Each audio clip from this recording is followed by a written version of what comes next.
Hey everybody, it's Robert with the Secret Wine Society, where it's our job to bring you everything strange, wonderful, and amazing in the world of wine. Today I've got something really amazing, so check this out. This is an Italian red wine. This is called Freghino, is the name of the bottling.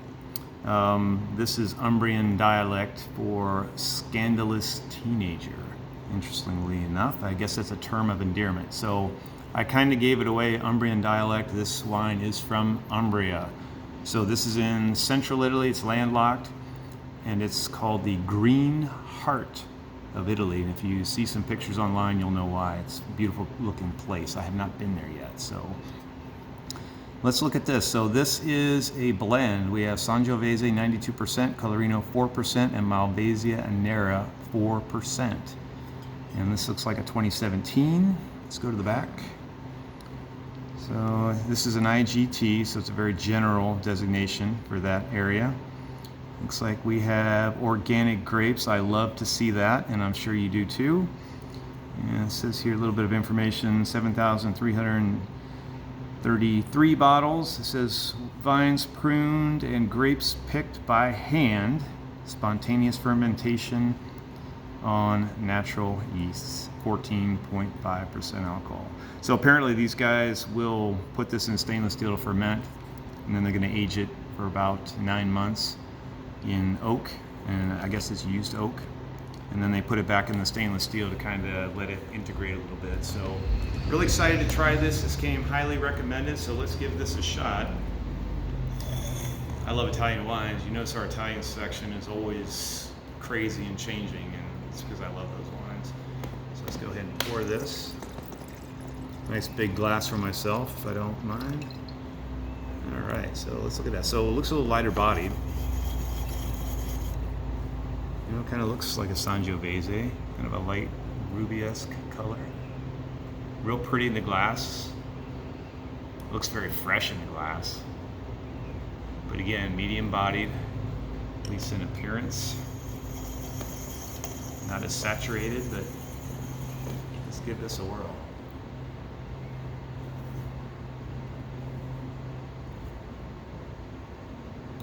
Okay, I can already tell you this wine, just judging by the nose, is a complete home run. I don't think I'm going to be disappointed when I drink this. You smell it and you're like, okay, this is Italy. You can smell the Sangiovese in there, but it's just tweaked a little bit.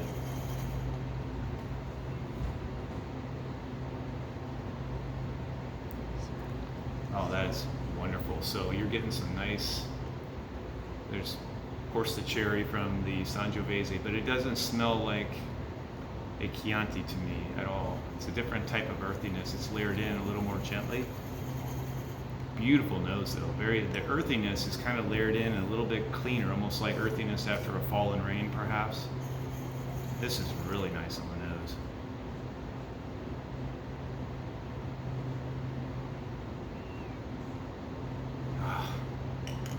Yeah, it's typical Sangiovese, but just tweaked a little bit different. You can tell it's, like I said, it's not from Tuscany. Just a little different, a little cleaner on the nose maybe a little more minerality versus earthiness, but it's just all layered in just perfectly. This is really nice. Let's give it a shot.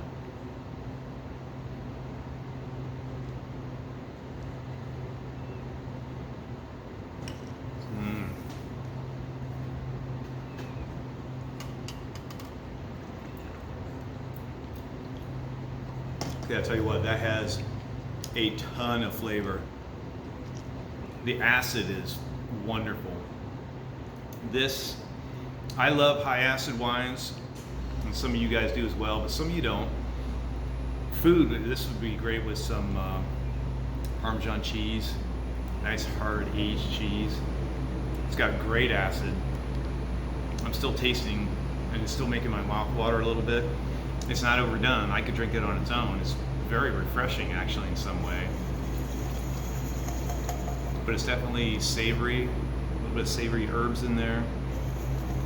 Tons of dark yet kind of bright fruit. Let's try it again.